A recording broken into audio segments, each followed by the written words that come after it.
예도입니다. 오늘 야간 강좌를 하게 됐는데요. 30번째 하이데거의 존재와 시간 1차 자료 강좌를 이어나갑니다. 존재와 시간은 전체가 83절로 구성되어 있어요, 여러분. 그래서 장으로 따지거나 1부, 2부 이런 식으로 따지면 상당히 복잡해지고요. 그래서 예도는 몇 절, 어디 이런 식으로 나갑니다. 그래서 절로 따지면 처음부터 끝까지 여러분들이 전혀 헷갈리지 않게 진행해 나갈 수 있어서 예도가 몇 장, 몇 절, 사실은 이게 3장이죠, 그죠? 3장의 세계의 세계성인데 거기에서 14절을 하고 지금 15절로 들어갔어요. 15절 거의 중반부터 시작하겠습니다. 29번째 강좌에서 15절 처음부터 한두 페이지 나갔는데 하나의 도구는 엄밀히 말해서 결코 존재하지 않는다. 이 부분부터 오늘 시작하겠습니다, 여러분. 오늘 또 아주 하이데거의 사유로 여러분들과 함께 여행하게 되어서 너무 반갑고요. 특히 예도TV는 미국에서 보는 게 한 5.7% 돼요, 지금. 유럽이 한 2% 나오고, 그 다음에 온 세계에서 보는 게 한 10점 몇 프로가 나오고, 한국에서 보는 게 88점 몇, 89% 이렇게 되더라고. 여러분, 어디에 계시든지, 정말 건강 유의하시고요. 꼭 살아남아서 정말 건강한 삶 유지하시고 행복하시기 바랍니다. 그리고 예도의 인문학 강좌가 여러분들의 삶에 조금이라도 보탬이 될 수 있으면 하는 그런 마음을 갖고 오늘 또 강좌에 임합니다, 여러분. 늘 건강하셔요, 여러분. 자, 오늘 또 예도는 야간 강좌를 하는 곳을 찾았는데 인적이 하나도 없는 곳을 찾아다니느라고 참 요즘 강좌는 참 그런 게 힘들어, 그죠? 산에서 하면은 좋은데 거기는 불빛이 없고, 그래서 오늘 정말 좋은 곳을 찾아서 이렇게 강좌를 열게 되어서 너무나 기쁩니다, 여러분. Ein Joike ist streng genommen nie, 이렇게 시작해요. 하나의 도구는 엄밀히 말해서 결코 존재하지 않는다. 도구는 한 개는 존재하지 않는다, 이렇게 시작합니다. Zum sein von Joike gefehlt, jem immer ein Joike ganzes darin es dieses Joike sein kann, das es ist, 이렇게 나가는데, 그래서 각기 그때마다 언제나 도구 전체가 도구의 존재에 속한다, 이 말. 그러니까 하나의 도구는 존재하지 않아, 그죠? 그런데 도구 전체가 도구의 존재에 속하는 거예요. 그러니까 한 개가 도구로서 우리가 이야기할 수 없어요. 그러니까 가재도구 하면은 칼도 있어야 되고, 그 다음에 음식물을 칼로 자를 수 있는 판도 있어야 되고, 그릇도 있어야 되고, 스푼도 있어야 되고, 젓가락도 있어야 되고, 이런 식으로 하나의 도구는 의미가 없어요. 모든 도구는 우리의 삶에서, 그죠? 언제나 이런 식으로 다양한 도구들로 구성되어 있고, 그 도구 전체가, 그죠? 도구의 존재에 속하는 거예요. 그래서 도구의 존재에 속하며 이 도구 전체 안에서 그것으로서 존재하는 이 도구가 될 수 있는 거야. 그러니까 전체 도구 안에서 하나의 도구, 예를 들면 스푼이 있다고 합시다. 숟가락, 밥 먹는. 그런데 그것만 갖고는 의미가 없어요. 그것을 음식물을 담을 수 있는 그릇이 있어야 되고, 그 다음에 반찬을 놓을 수 있는 접시가 있어야 되고, 그 다음에 반찬을 만들 때 주부들이나 요즘은 남자들도 요리 잘하죠. 사용하는 그런 다양한 도구들이 함께 있어야 그것을 주거도구라 그러는 거예요. 키친도구, 그죠? 주거도구가 아니라. 그러니까 도구는 하나만 존재할 수 없는 거예요. 숟가락 하나만 있어봐야 그거는 의미가 없는 거예요. 하이데거를 따라가겠습니다. 그래서 이러한 키친 도구 전체에 있어서의 스푼은 하나의 이 도구가 될 수 있다 이 말이에요. 전체 안에서 하나의 도구가 될 수 있다. 지금 하이데거는 그렇게 이야기하고 있습니다. 그래서 조이크 이스트 베전하프트 에트바스 움쭈, 이거 정말 중요합니다 여러분. 도구는 본질적으로 뭐뭐를 위한 어떤 것이다 이 말이에요. 독일어로 에트바스 움쭈입니다. 영어로 something in order to 정도 되겠죠, 그죠? 그러니까 무엇을 위한 무엇인가요? 무엇을 위한 어떤 것이야? 모든 도구는 목적이 있어. 뭐뭐를 위한 어떤 것이다. 독일어로 에트바스 움쭈 이렇게 나와 있어, 그죠? 요걸 꼭 여러분들이 거기에 기록해 주시면 여러분들이 나중에 원어로 공부하는 사람들한테는 유익할 것 같아요. 그래서 하이데거가 에트바스 움쭈 원문에 보면은 그것을 독일어의 쌍따옴표 표시와 같은 것으로 강조해 놨어요.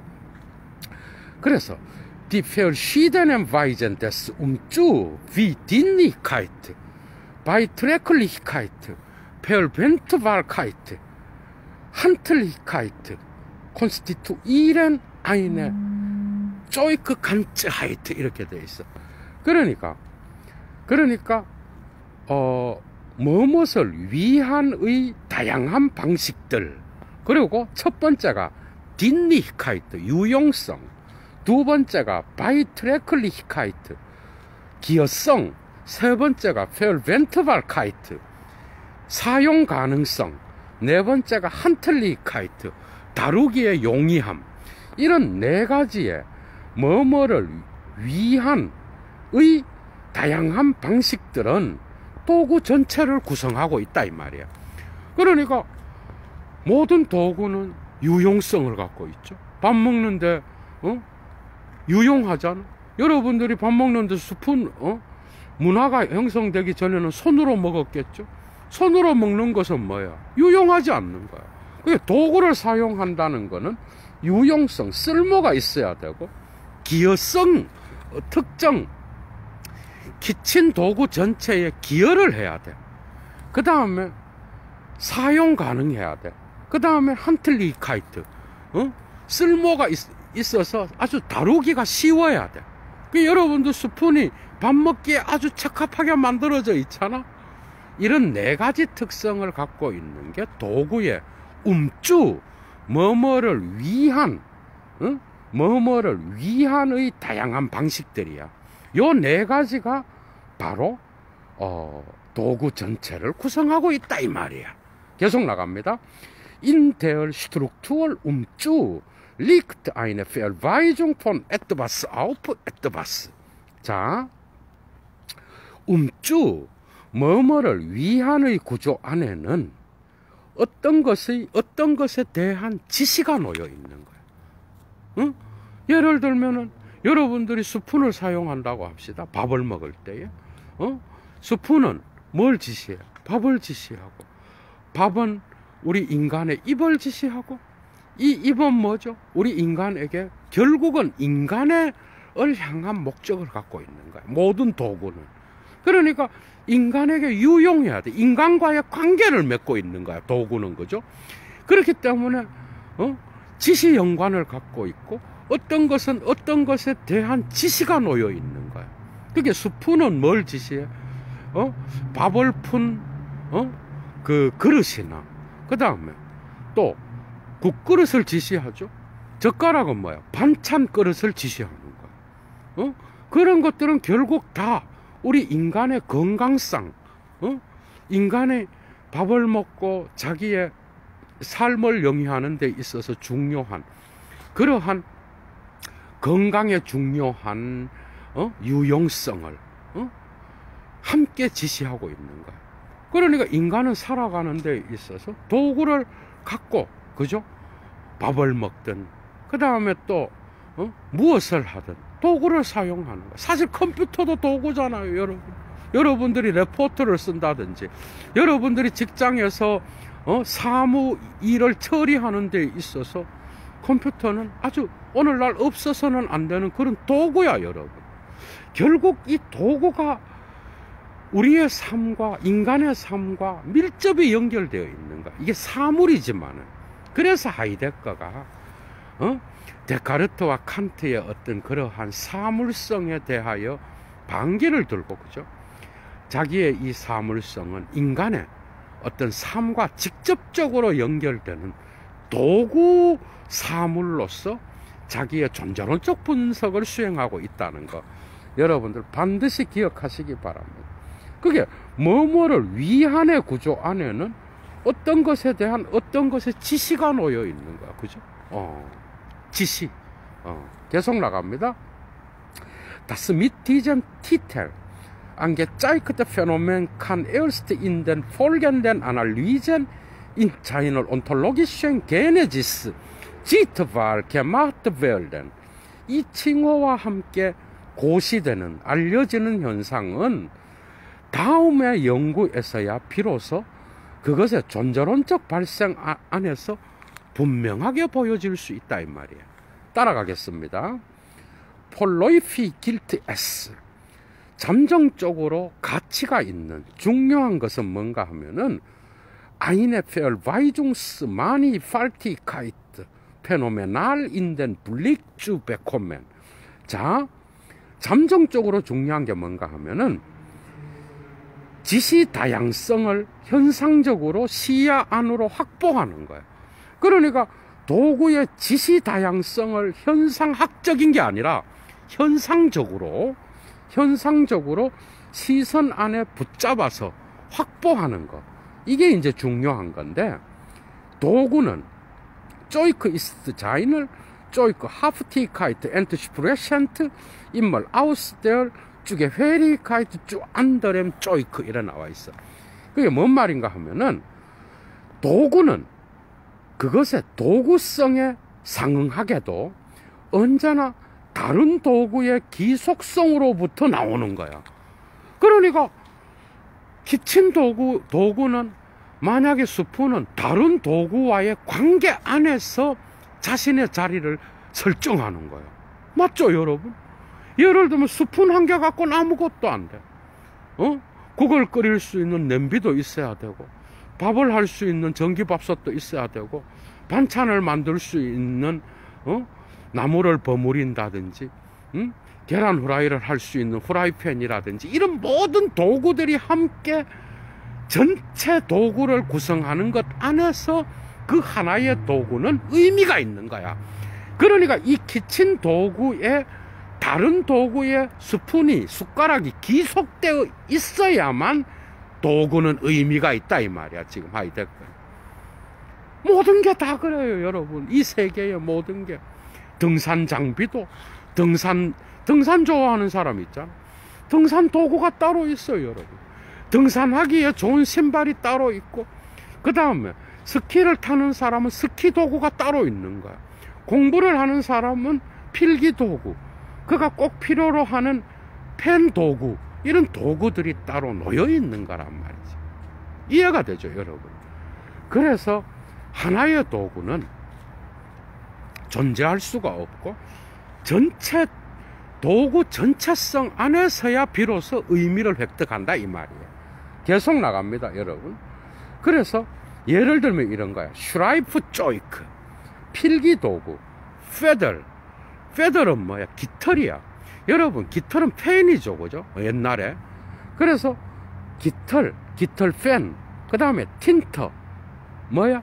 잉크, 그 다음에 파피얼, 종이, 운털나게, 깔개, 티슈, 책상, 람퍼, 등불, mö블, 가구, 펜스터, 창문, 튀렌, 문, 찜물, 방, 이런 방식으로 필기도구는 하나의 방 안에서의 어떤 그 도구 전체 안에서의 자리를 차지한다라는, 여러분.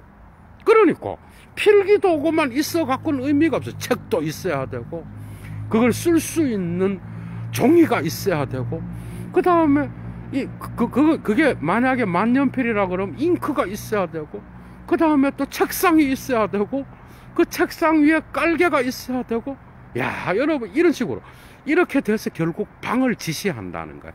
이런 식으로 우리 인간의 삶은 사물을 도구로서 볼 때라야 비로소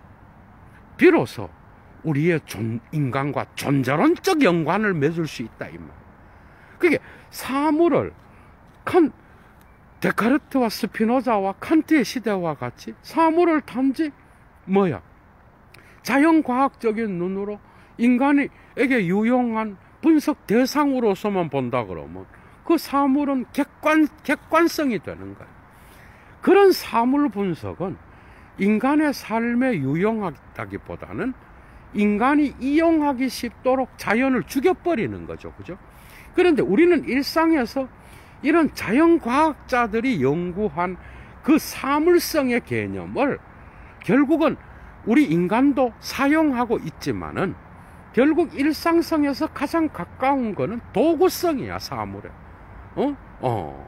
그래서 이러한 자연과학자들의 연구 역시도 이러한 인간의 도구의 유용성 안에 나와 있지만은 우리는 우선 대개 이러한 자연과학자들이 주제적으로 사물을 파악한 방식으로 세계의 사물을 보지 않아요. 우리는 그냥 단지 사용하는 거예요.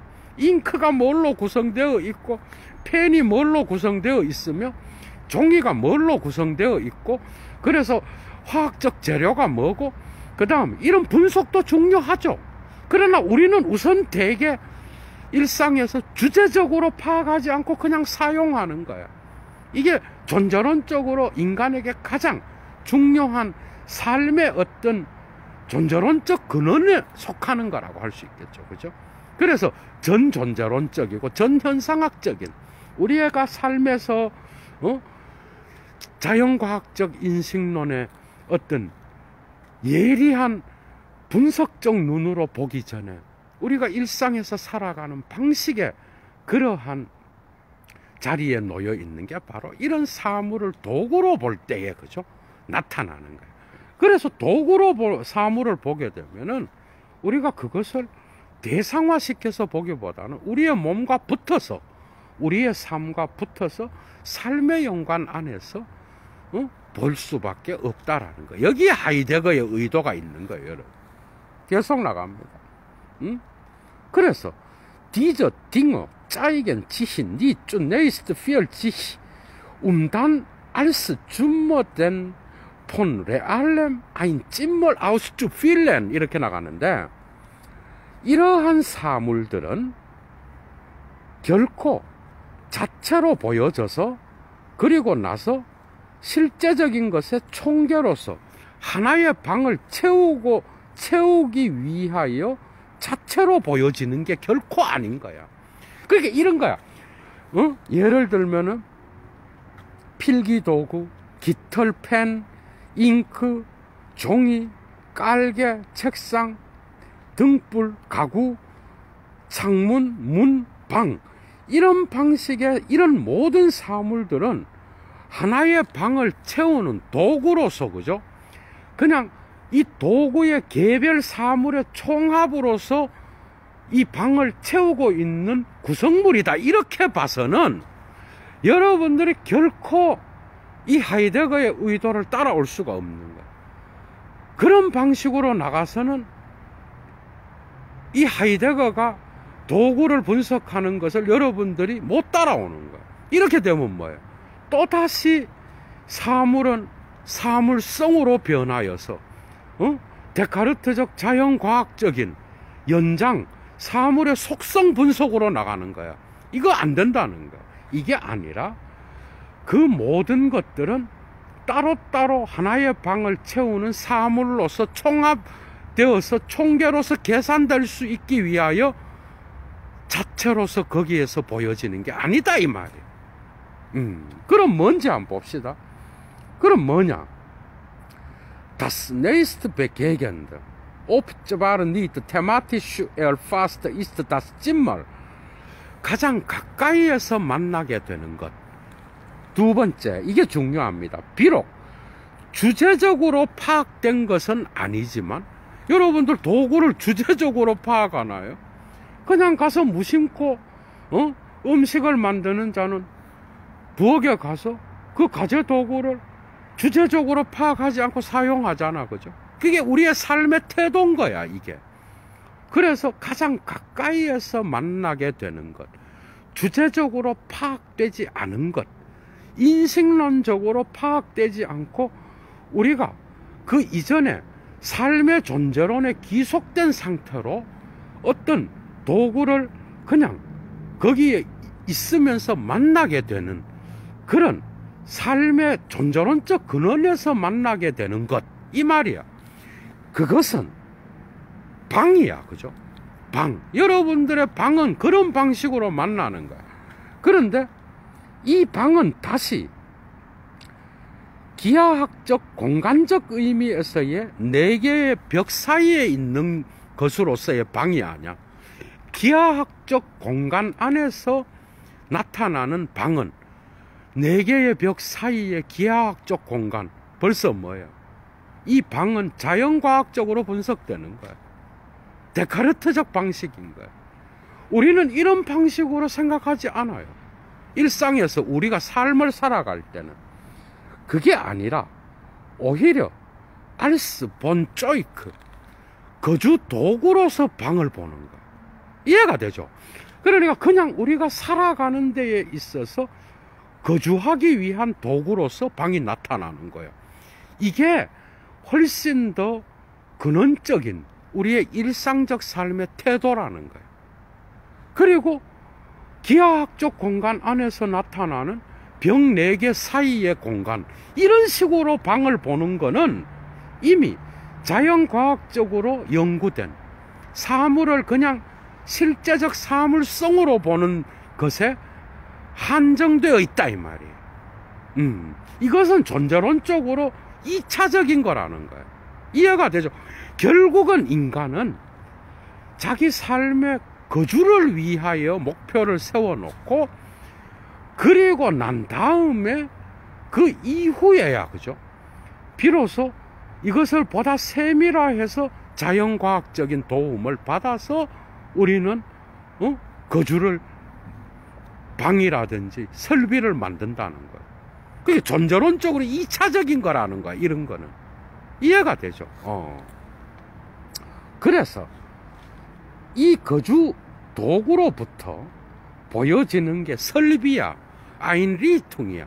여러분들은 방의 설비를 이렇게 방으로부터 설비가 보여지고 이 설비 안에서 각기 그때마다의 개별적인 도구가 나타나며 이 설비 앞에서 각기 그때마다 이미 도구 전체가 발견되어 있는 거야. 이해가 되죠? 그래서 하이데거는 인식론을 존재론적으로 해체하기 위하여 인식적 바라봄을 발견으로 바꿨어. 발견은 우리가 주제적으로 파악하기 전에 뭔가 바깥에 있는 이 세계의 사물들이 자기 스스로를 드러낸다는 뜻이 더 강한 거야. 이해가 되죠? 그러니까 우리가 인식론적으로 사물을 분석한다기보다는 그 사물들이 존재론적 구조 안에서, 그죠? 거기에서 서로 연관 안에서 스스로 자기를 드러내는 거고, 우리 인간은 그것을 발견한다는 게 더 강한 거야. 요런 거를 여러분들이 알아야 존재와 시간을 이해할 수 있는 거야, 여러분. 계속 나갑니다. Der Lie auf das Stoik 쪽에 슈니테 darin es sich einzig genuin in seinem Sein zeigen kann, zum Beispiel das Hämmern mit dem Hammer erfasst weder dieses Sein thematisch als vollkommenes Ding, noch weiß etwa gar das Gebrauchen die Stoik-Struktur als solcher. 이렇게 나와요. 자, 이제 재밌어집니다, 여러분. 각기 그때마다 도구애로 재단된 교재. 교재는 도구를 사용하는 다룸과 같은 거예요. 음강은 어제도 예도가 29번째 강좌에서 했죠. 음강은 교재란 뜻이야. 두 번째는 도구를 다룬다는 뜻이고, 그리고 왕래란 뜻도 있어. 그러니까 여기서 뭐야? 도구애로 재단된 그 교재는, 그 안에서 도구는 유일하게 참다운 모습으로, 진짜 모습으로 자신의 존재 안에서 자신을 보여줄 수 있어. 그래서 이 교재는 예를 들면 이런 거야. 망치로 망치질 하는 거. 이해가 돼요?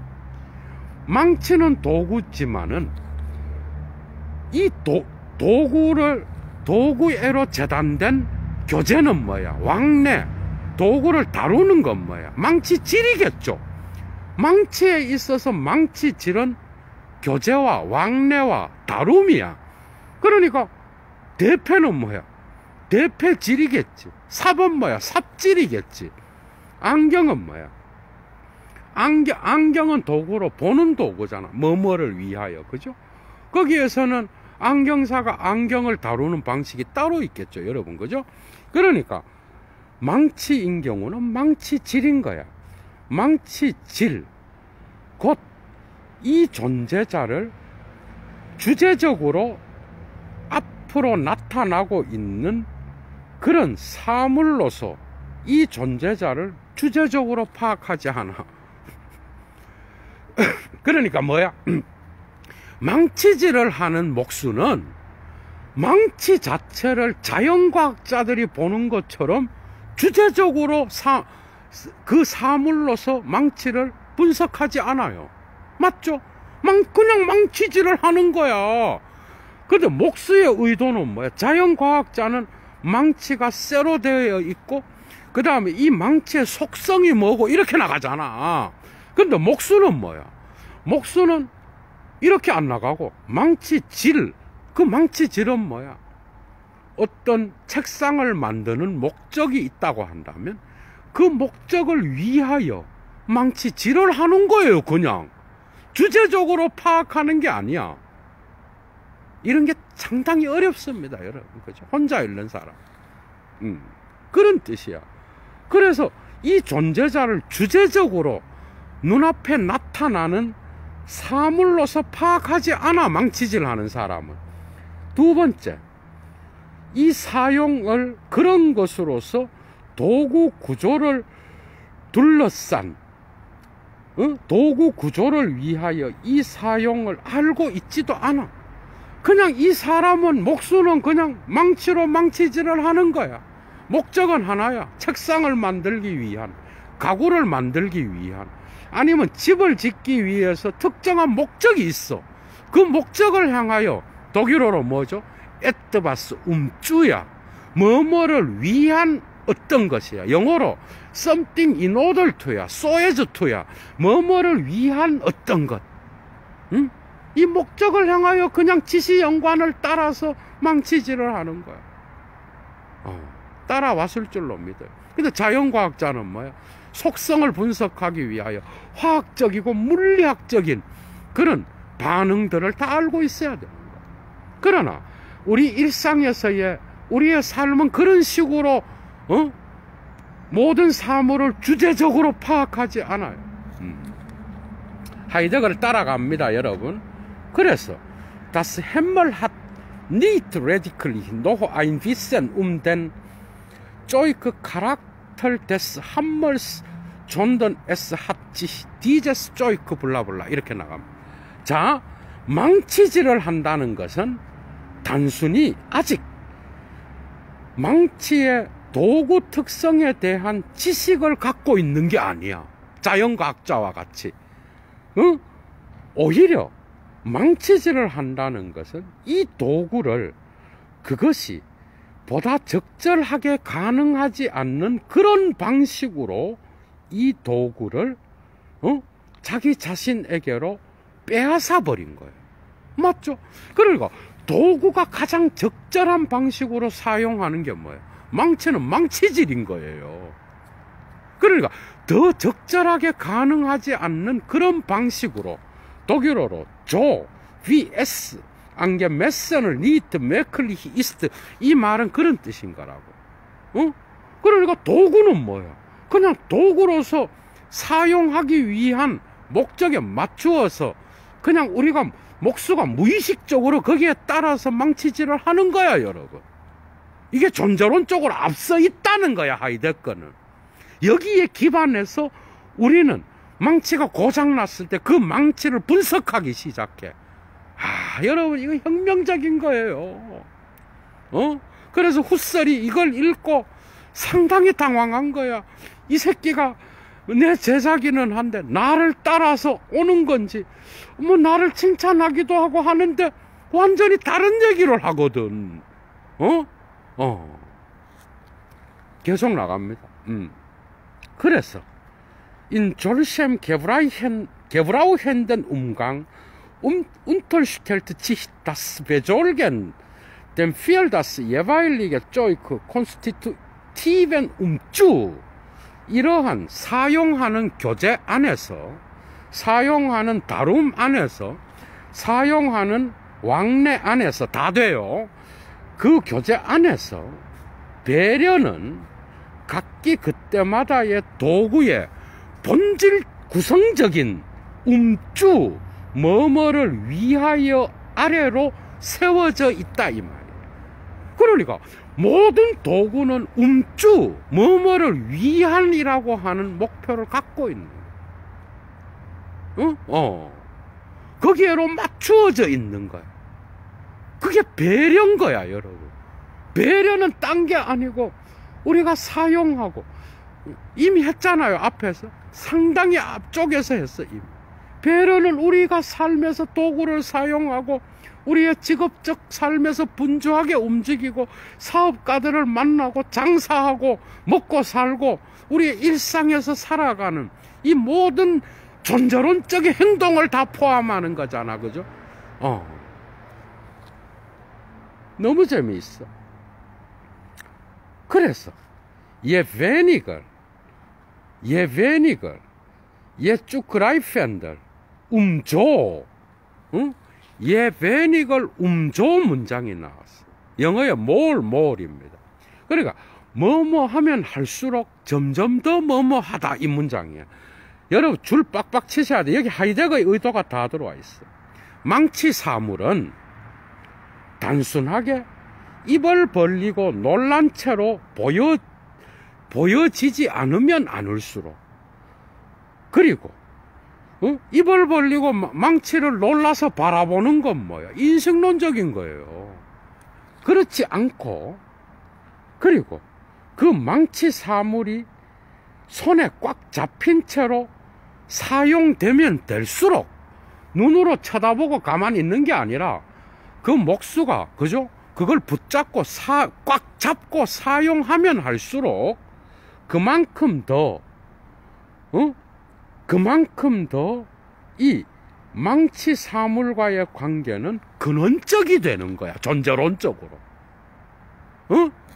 그런데 그리고 그만큼 더 이 망치는 도구로서, 그것이 존재하는 바로 그것으로서 그만큼 더 탈은폐적으로 만나지게 되는 거야. 그러니까 도구는 손에 잡고 사용하면 사용할수록 도구로서 만나지게 되는 거야. 이해가 되죠? 도구성은 그걸 바라보고 멍하게 놀라서, 독일어로 베가펜이야.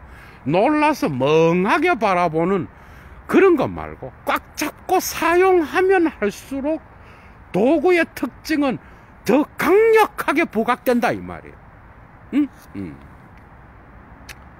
이 하이데거 진짜 참 대단하죠, 여러분. Das Hämmern selbst entdeckt die spezifische Handlichkeit des Hammers. 망치질 자체는 망치의 특수한 다루기 쉬움을 발견하는 거예요. 맞죠? 망치질은 망치 자체의 특수한 다루기가 편한 것, 다루기에 용이한 것을 찾아 나가는데, 자, 바로 이러한 도구의 존재 방식, 그 안에서 도구가 그 자신으로부터 자신을 계시한다 그래. 그래서 이 하이데거의 존재론이 에버하르트 융엘이라고 하는 세계적인 신학자는 자기의 게하임니스에서 하이데거의 용어를 그대로 갖고 와서, 하이데거의 영향 안 받은 신학자가 없어요, 사실. 폴 틸리, 여러분. 그 다음에 철학적 신학을 하는 자는 다 영향받은 거야. 다. 에버하르트 융엘은 그대로 갖고 가. 제가 읽어드릴게요. 도구의 존재 방식. 곧 그 안에서 도구라고 하는 것이, 자, 지히폰, 임젤프스트 헤얼, 오펜바르트, 이렇게 나와. 오펜바룽이 뭔지, 계시란 뜻이야, 여러분. 오펜바렌, 자, 뭐를 계시하다. 지히 오펜바렌, 자신을 계시하다. 그러니까 자신을 보여주다, 이 말이에요. 이해가 돼요? 그러니까 도구가 그 자체로부터 자기를 계시하는, 그게 바로 도구의 존재 방식 안에서 그렇게 하는데, 이 도구의 존재 방식을 우리는 손 안에 있음이라고 부를 것이다, 이 말이에요. 앞에 예도가 강의를 했어요. 손 안에 있음, 주한덴하이트, 눈앞에 있음, 폴한덴하이트, 이 두 개. 그래서 하이데거, 눈앞에 있음과 손 안에 있음이라고 하는 단편 강좌를 열어놨어. 여러분들 꼭 그 강좌를 참조하셔요. 세미라 강좌를 이미 해놨다고. 응? 그러니까 존재론적으로 도구의 존재 방식이 존재론적으로 가장 근원적인 게 손 안에 있음이라고 우리가 부르자, 이 말이에요. 눈앞에 있음은 존재론적으로 2차적인 거야. 이해가 돼요? 계속 따라갑니다.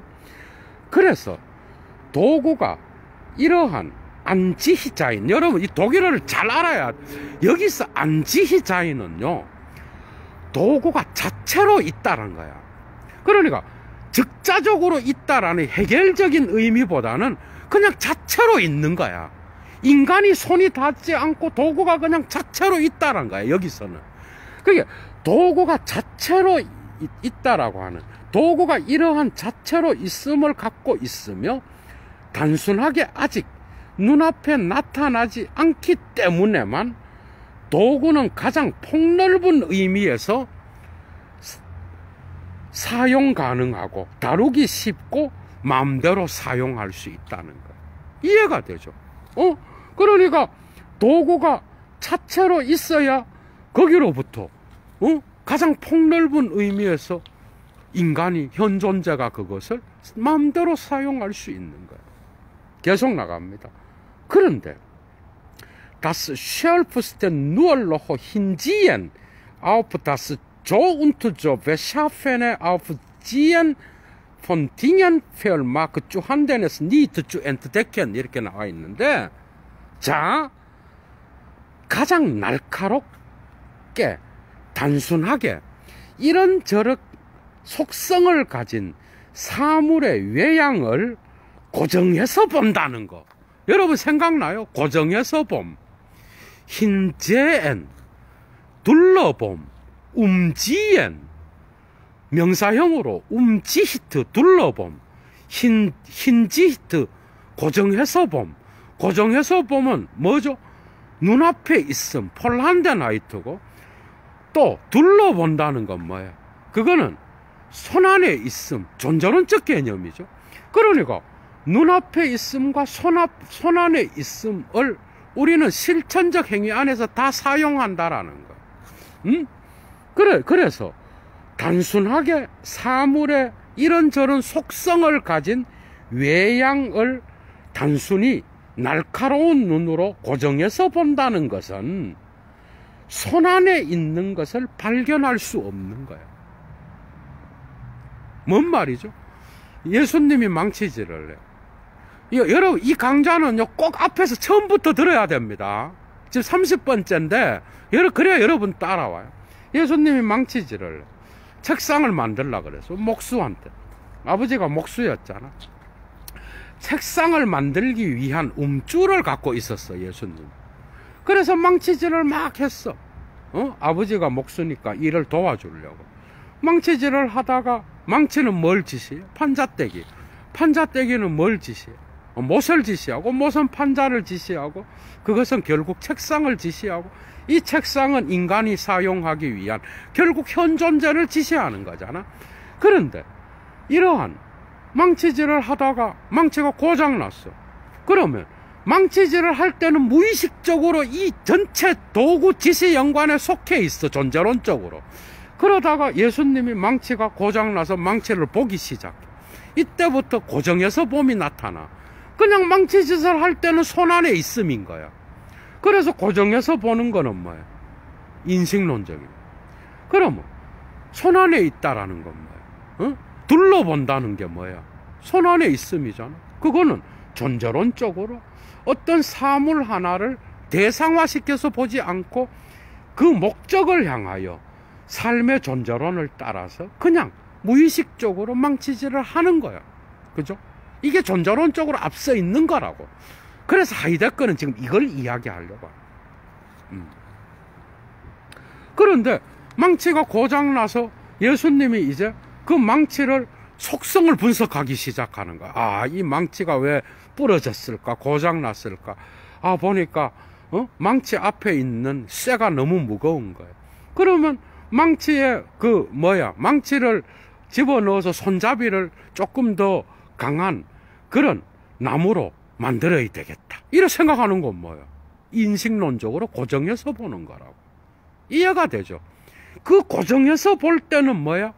예수님이 망치질을 하는 이 지시연관의 존재론적 지시연관으로부터 벗어나 있는 거예요.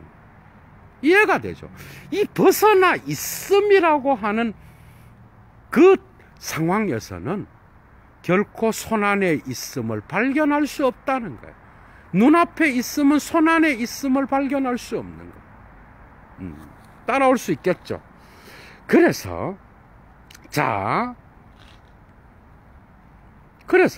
단순히 이론적으로 고정해서 보는 사물에 대한 시선은 손안에 있음의 이해를 결여하고 있는 거야. 이해가 돼요? 손안에 있음의 이해는 그냥 존재론적 지시관계에 있는 건데 눈앞에 있음으로 변해버리면 이 삶의 지시연관이 깨져버리는 거야. 그래서 특정 사물을 이제 눈앞에 있는 인식론적으로 고정해서 보는 쪽으로 가기 때문에 그 전체 연관으로부터 벗어나 버리는 거야. 그러니까 손안에 있음에 뭐가 없다는 거야. 손안에 있음에 이해가 결여되어 있다라는 거야. 이렇게 깊은 게 존재와 시간이에요, 여러분. 다 따라올 수 있죠, 그죠? 다 잡히잖아.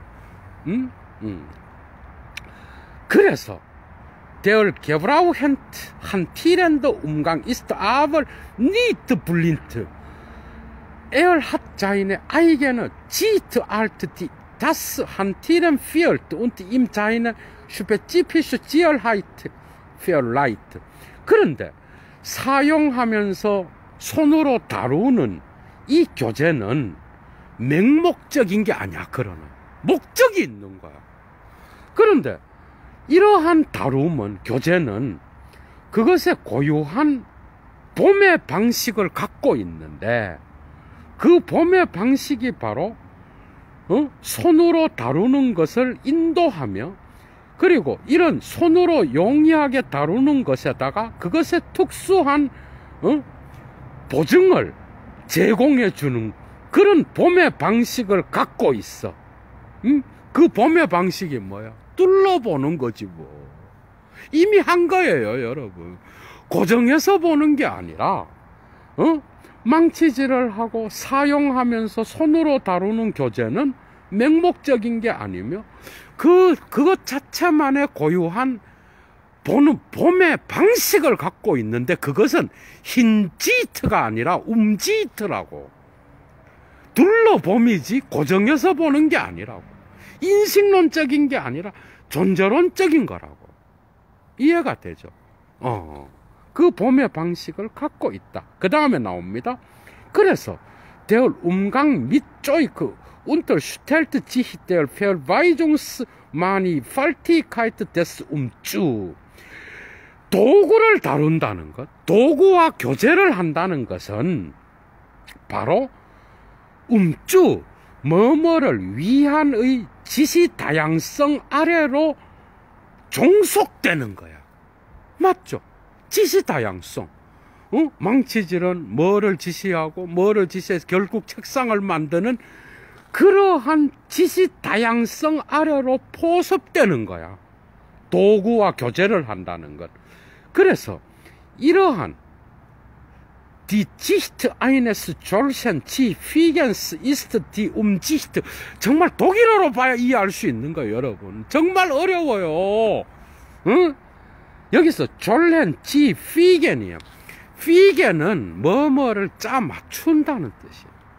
그런데 이게 지희와 더불어서 사용될 때 이 동사는 뭐뭐에 순응하다, 뭐뭐에 복종하다, 순종하다 이런 뜻이야.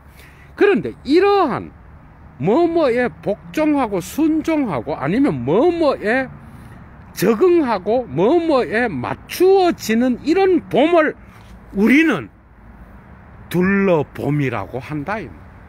이해가 되죠? 둘러봄은 그래서 존재론적 지시 연관이 파괴되지 않은 거야.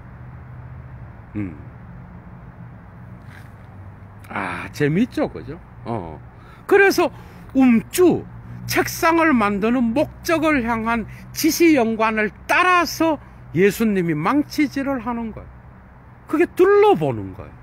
그러다가 망치가 고장나면 망치에 대한 속성의 분석으로 들어가는데 이것은 눈앞에 있는 것이고 고정해서 보는 것인데 이런 것은 삶의 지시 연관, 도구 사용의 목적 연관으로부터 벗어나게 된다 이 말이에요. 정말 탁월한 분석이죠, 여러분. 이게 텍스트라 그래 봐. 가다모가 한 것처럼. 이게 텍스트예요, 여러분. 텍스트에서 데리다는 뭐야? 데리다가 주목한 게 뭐야?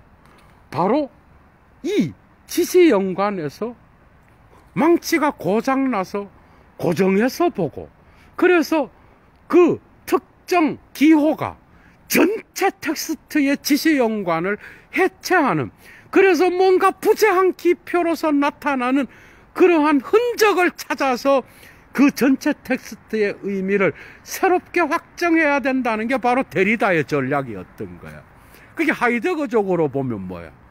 이러한 부재한 기표, 고장난 망치, 고장난 망치의 흔적, 그 흔적 안에서 지시 연관의 파괴를 가져오는 거, 이게 해석학에서 중요하다고 봤던 거야.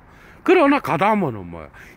그럼에도 불구하고 이 전체 지시 연관이 통일성이 중요하다라고 주장했던 거야, 여러분. 야, 여러분 정말 재밌죠, 그죠? 여기에 머무를 수가 없습니다, 우리는.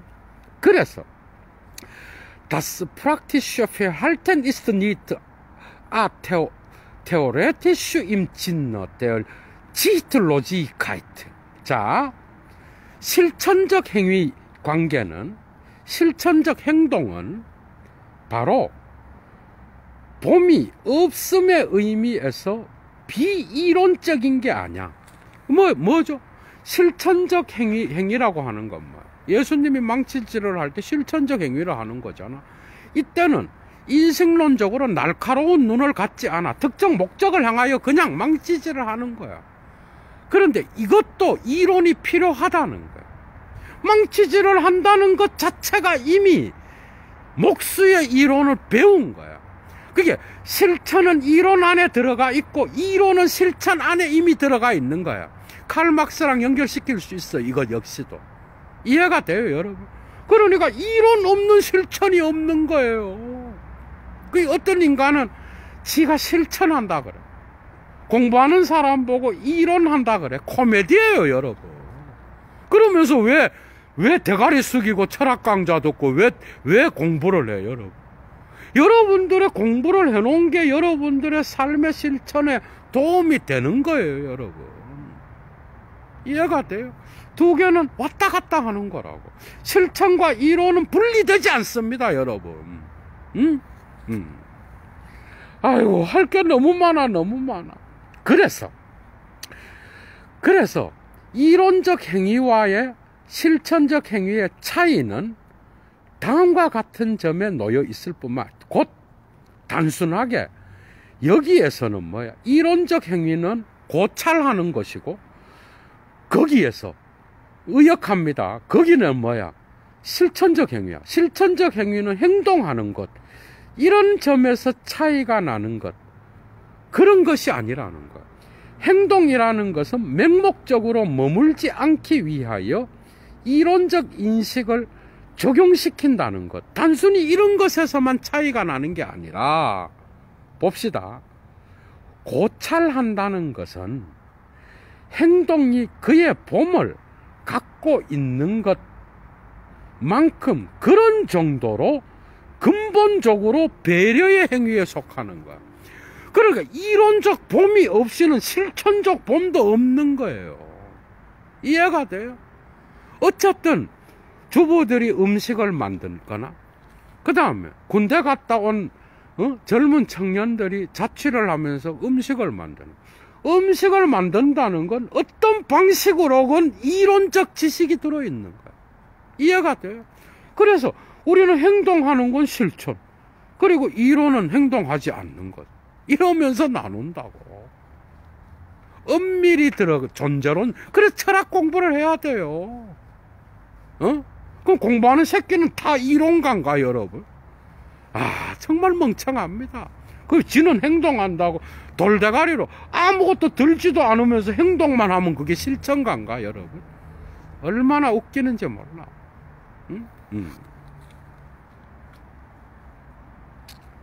너무 깊어. 하이데거만 잡으면 예도가 지금 빠져나올 수가 없어. 너무 깊어. 그래서 고찰한다는 것은 행동하는 것이 그것의 본을 가지는 것처럼 그런 정도로 근원적으로 배려의 행위인 거야, 여러분. 그러니까 이론적으로 고찰하는 게 나쁜 게 아닌 거야. 다 들어있는 거야, 우리의 삶 안에. 계속 나갑니다. 그런데 두 개는 구분이 된다는 거야. 자, 이론적 행위 관계는 둘러봄이 없이 단순히 고정해서 보는 거야. 맞죠? 그게 이론적 행동인 거야. 그런데 이 고정해서 보는 거는 둘러봄이 없기 때문에 규칙이 없는 게 아니라 방법 안에서 그것은 자신의 기준을 형성하는 거야. 줄 빡빡 치십시오, 여러분. 예도의 클래스가 이런 데서 드러나는 메토데. 여러분, 가다모의 책 제목이 뭐야? 바르하이트 운트 메토데야. 그죠? 메토데가 뭐야? 자연과학적 방법이에요, 여러분. 바르하이트는 뭐야? 하이데거가 플라톤의 동굴 비유로부터 고대 그리스 철학으로부터 갖고 온 상기 이론에 근거한 진리관이야. 곧 이제 세밀화 작업으로 하이데거를 많이 해야 되는데 예도가 강좌를 하도 많이 해가. 해줄 게 너무 많아요. 진리는 뭐예요? 진리는 자연과학적인 게 아니에요. 진리는 상기적인 것이고, 인간 본성에 오히려 인간과학적인 것이고, 그리고 철학적인 것. 그런데 데카르트 이래로 서양 철학은 이러한 방법적인 게 최고라고 생각했어. 그래서 인간에게 가장 중요한, 그리스 시대로부터 중요하게 생각했던 진리관은 이런 자연과학적 진리의 모든 걸 다 빼앗기게 됐어. 그래서 하이데거를 따라서 가다모가 그 진리관을 갖고 이제는 철학적 해석학을 갖고 자기 자신의 그러한 철학을 확립하잖아, 여러분. 그 진리와 방법이 뭐? 방법은, 진리는 방법과 다른 거. 그래서 자연과학적 방법과 인문과학적 진리는 다른 것이고, 그리고 존재론적으로 인간의 삶의 가장 근원을 파헤치는 건 진리라는 거예요. 이 진리는 하이데거의 진리라는 거야, 여러분. 이해가 돼요? 가다모 책이? 그래서 방법으로 축소된 이런 진리관을 회복시켜야 된다는 게 진리의 방법의 핵심적인 주제예요, 여러분. 이미 여기서 말하는 거예요. 고정해서 본다는 거는 둘러봄이 없기 때문에 규칙이 없는 게 아니라 그 규칙의 기준을 방법에서 찾는 거야. 자연과학적인. 그러니까 데카르트 이래로 서양 철학의 모더니즘이 이런 것들을 했으면 이렇게 되니까 그 위대한 플라톤 이래로부터 고전 안에서 드러나는 그 진리 사건으로서의 진리 개념이 자연과학적인 인식론으로 축소돼 갖고 인간의 삶에 대한 통찰을 잃게 되면서 인간을 근본에서 바라보는 진리관을 상실하게 됐다라는 거야. 이해가 돼요?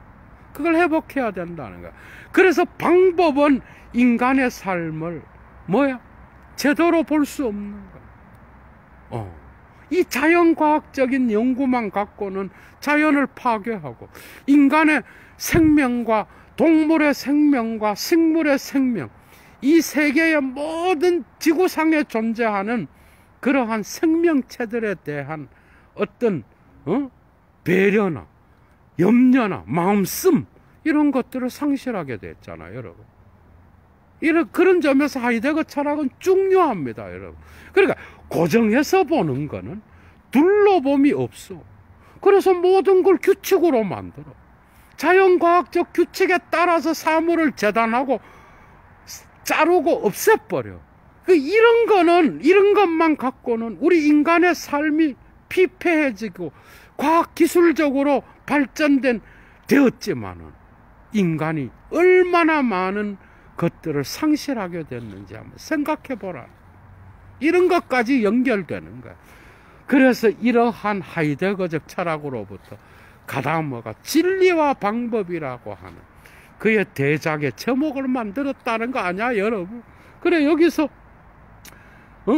이러한 고정해서 보면 자신의 규칙적 기준을 방법 안에서, 이 방법을 원문에서 이탈릭체로 써놨다니까, 하이데거가, 여러분. 그래서 이 고정해서 보는 거는 인간의 제대로 된 삶의 통찰을 상실하게 된다라는 거예요. 두 개 다 같이 가야 된다는 거예요. 둘러봄과 고정해서 봄, 두 개 다가 전부 다 중요하다는 거를 하이데거는 이야기하고 있는 거다, 이 말이야, 여러분. 한 단락만 더 하고 마치겠습니다. 그래서 Das zu Handeln ist weder überhaupt theoretisch erfasst. 손안에 있는 것은 이론적으로 파악되는 것도 아니요. 그것은 자체로 둘러봄을 위하여 우선 둘러보면서 주제화하는 것도 아니야. 그러니까 주제적으로 파악하는 게 아니야. 손안에 있는 것은. 그게 손안에 있는 것은 이론적으로 파악되는 것도 아니요. 그리고 둘러봄을 위하여 둘러보면서 주제화되는 것도 아니야. 그럼 뭐냐? 이 손안에 있는, 우선 손안에 있는 것의 독특한 점은 뭔가 하면은 그것의 손안에 있음 안에서 말하자면 스스로 물러나는 것인데, 바로 본래적으로 손안에 있는 것이 되기 위하여 특정 손안에 있음으로부터 철회하여 물러나는 것, 이게 중요한 거예요.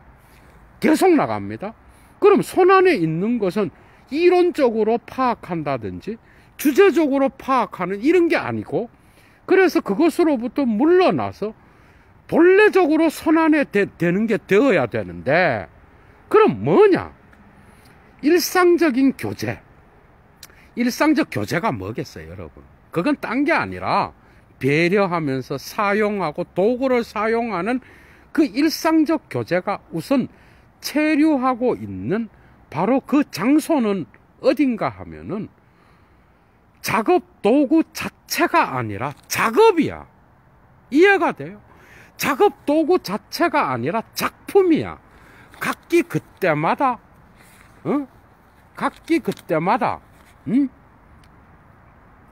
제작되어야 되는 것. 그게 뭐야? 작품이에요. 예수님이 망치를 도구를 사용해서 만들어낸 게 작품이에요. 그게 뭐야? 책상이잖아. 주부들이 음식을 만드는 것도 하나의 작품이에요, 여러분. werk 독일어로. 그러니까 이 작품, 제작되어야 되는 거는 우선적으로 배려되는 것이고, 그렇기 때문에 또한 손안에 있는 거예요. 그러니까 예수님이 망치질을 하는 이유가 뭐예요? 책상을 만드는, 책상이라고 하는 물품, 작품을 위하여 그 방향이 지시되어 있다라는 거잖아. 그죠? 그래서 우선적으로 배려되는 거는 결국 목수의 망치질은 뭐야? 특정한 작품을 만들기 위한 거기 때문에 작품으로 향해 있다는 거예요. 그래서 우선적으로 배려되는 거는 바로 작품이에요. 도구가 아니야. 도구는 결국 작품으로 향해 있다는 거야, 하이데거는. 그래서 이 작품, 물품은 바로 지시 전체를 지니고 있으며, 이 지시 전체 안에서 도구는 만나게 되는 거야. 이해가 되죠? 그러니까 예수님의 망치질, 목수라고 예술가의 방, 예술가의 작업실, 목수의 작업실 전체는 뭐야? 지시연관을 갖고 있는 거야. 그 안에서 도구는 만나게 되는 거고, 그 지시연관은 결국은 특정한 뭐뭐를 위한 어떤 것, 목표가 정해져 있는 거예요. 그거를 향하여 나아간다라는 거, 그죠? 그래서 도구는 결국은 작품 자체, 제작되어야 되는 작품으로 향해 있다라고 하는 게 바로 하이데거의 견해입니다, 여러분. 더 나가야 되는데 오늘 여기까지 하겠습니다, 여러분. 재밌었죠? 30번째 강좌 마치겠습니다, 여러분. 그리고 31번째에서는 계속 이어나가서 요 15절을 가능하다면 끝내려고 합니다. 여러분 재밌었죠? 좋아요 잊지 마시고요. 그리고 예도의 고정 강좌 많은 분들이 후원해 주시기 바랍니다. 즐거운 저녁 되십시오. 추스!